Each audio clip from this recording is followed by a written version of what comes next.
Sejam muito bem-vindos, meus caros, e eu no dia de hoje venho mostrar-vos o discurso que Luís Montenegro fez na reunião da Direção Nacional do PSD e venho mostrar-vos uma outra personagem conhecida da política portuguesa em que vocês podem ver algumas parecenças do ponto de vista discursivo e que são cada vez mais visíveis. Há pessoas que apontam essas mesmas parecenças tendo em conta a falta de transparência. Eu prefiro apontar mais diretamente esta situação porque o discurso é demasiado evidente e esta campanha torna-se demasiado evidente o que é que vai ser. E, portanto, venho mostrar-vos esta parte final do discurso de Luís Montenegro na Direção Nacional do PSD e depois mostro-vos uma segunda personagem também conhecida da política portuguesa que vocês já devem ter visto na thumbnail, José Sócrates. Vamos ouvir.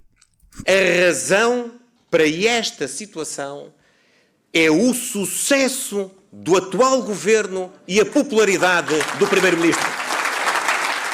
Não, eu não vou desistir de Portugal. Não!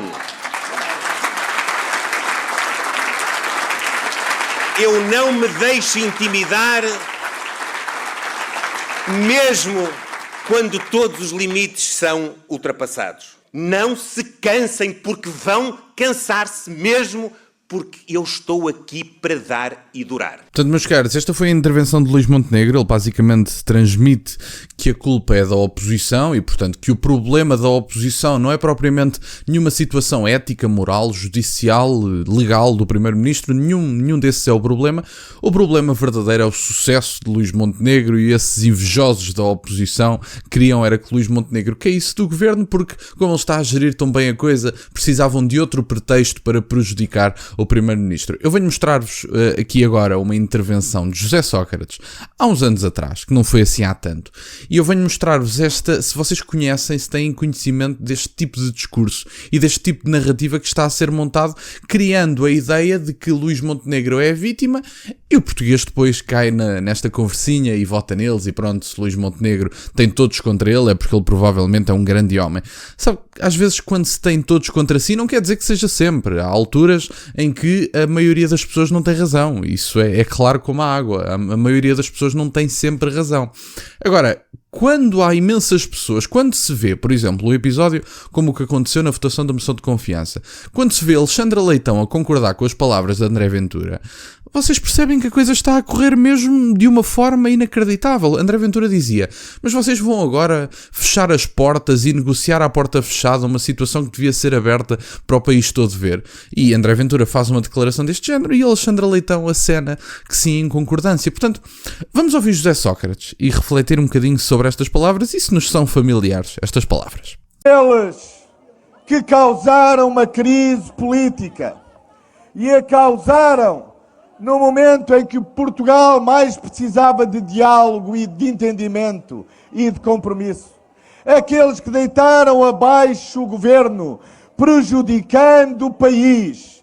Aqueles que pensaram apenas nos seus interesses partidários e não nos interesses do país. Esses que só sabem fazer campanhas com base no ataque pessoal. Esses que não aprenderam nada nem esquecem nada. Há 6 anos fizeram uma campanha contra mim, pessoalmente. Há 2 anos fizeram o mesmo. E agora, nesta campanha, regressam aos ataques pessoais e ao insulto.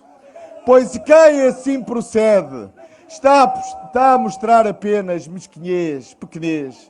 Não está à altura da nossa democracia. Bom, meus caros, estas foram as palavras de José Sócrates e eu agora pergunto-vos, veem alguma semelhança? É que eu tenho aqui algumas.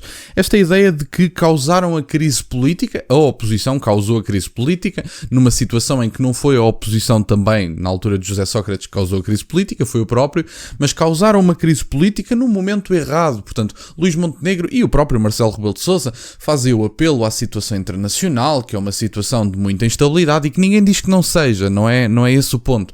Há uma situação de instabilidade, há uma remodelação da geopolítica a nível internacional, começa a crescer um mundo cada vez mais multipolar, ninguém diz que não, ninguém diz que isso seja mentira. Mas utilizar-se o clima internacional de instabilidade para dizer que nós precisamos de estabilidade a todo o custo, mesmo que essa estabilidade tenha origem numa pessoa que não tem legitimidade para exercer as próprias funções, é rejeitar completamente qualquer princípio de moral desejável num governante a nível nacional. Nacional. Quer dizer, isto não cabe na cabeça de ninguém. Nós temos que ser honestos sobre o assunto. Não é por haver um clima de instabilidade a nível internacional que o há, e ninguém nega que não é por haver esse clima que nós temos todos que nos unir em torno de um primeiro-ministro sobre o qual haja suspeitas, sejam elas éticas, morais, legais, judiciais, consoante os resultados destas investigações que estão a surgir agora. E, portanto, eu acho também que temos que ser um bocadinho honestos sobre o assunto, e esta narrativa já foi utilizada por José Sócrates, dizendo, bom, eu sou uma vítima e, portanto, como eu sou uma vítima, tenham muita pena de mim, e já agora votem em mim também, porque esses bandidos da oposição estão mais preocupados com os seus interesses partidários do que com o país, porque eu prezo muito a democracia em Portugal. Eu não estou a comparar a situação legal e judicial de José Sócrates, mas neste momento vemos um clima de vitimização por parte do governo que já foi feito no debate da moção de confiança, que vai continuar e que vai ser a base da campanha de Luís Montenegro, e que podemos ver aqui parecenças com o discurso de José Sócrates na altura em que o próprio também era a causa da instabilidade política em Portugal. E, portanto, basicamente ele fala aqui dos ataques pessoais que não deveriam ser uma prática e que o país deve estar em primeiro lugar e a democracia também. Eu concordo. Mas se estes senhores que se fazem de vítimas concordassem que a democracia e o país deveriam estar em primeiro lugar, com toda a probabilidade não andariam por aí a tentar ser eleitos na mesma, a candidatar-se a determinadas eleições, mesmo sabendo todos os podres que têm associados ao seu nome. E, portanto, basicamente é um bocadinho isto. Eu vejo aqui muitas parecenças do ponto de vista discursivo.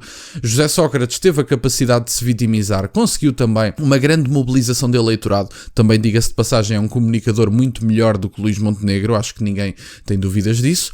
E, aliás, tinha uma equipa de comunicação e de gestão de comunicação muito melhor do que a de Luís Montenegro. E, portanto, eu acho que José Sócrates teria mais facilidade em sair desta situação do que Luís Montenegro, também por causa da questão da vitimização, que é algo a que já está habituado.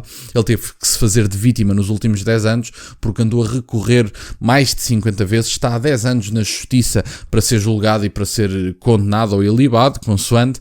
O que é facto é que estes processos provavelmente vão todos arquivar, e se for preciso, daqui a uns tempos ainda temos José Sócrates a exigir um pedido de desculpas à justiça e ainda se candidata a Presidente da República, porque neste país temos uma República das Bananas, é o que se costuma dizer. Mas pronto, era isto, meus caros, que eu tinha para partilhar. Eu achei que estas parecenças eram dignas de serem assinaladas aqui no vídeo, e digam-me vocês se veem aqui algumas parecenças e se reconhecem algumas linhas de raciocínio destas narrativas dos próprios interlocutores políticos que consideram que são vítimas, apesar de serem os próprios os causadores da instabilidade política em Portugal, como é o caso de Luís Montenegro, porque ele agora vai se fazer de vítima. E eu espero sinceramente que, por parte do Chega, que não se cometa o erro de fazer única e exclusivamente campanha da situação política de Luís Montenegro, porque isso vai prejudicar o Chega. Não me parece que seja o caso, não me parece que André Ventura vá fazer a campanha para as legislativas sobre esse caso. Obviamente que terá que ser abordado, eventualmente, numa situação, em debates, isso terá que ser abordado, ninguém diz que não,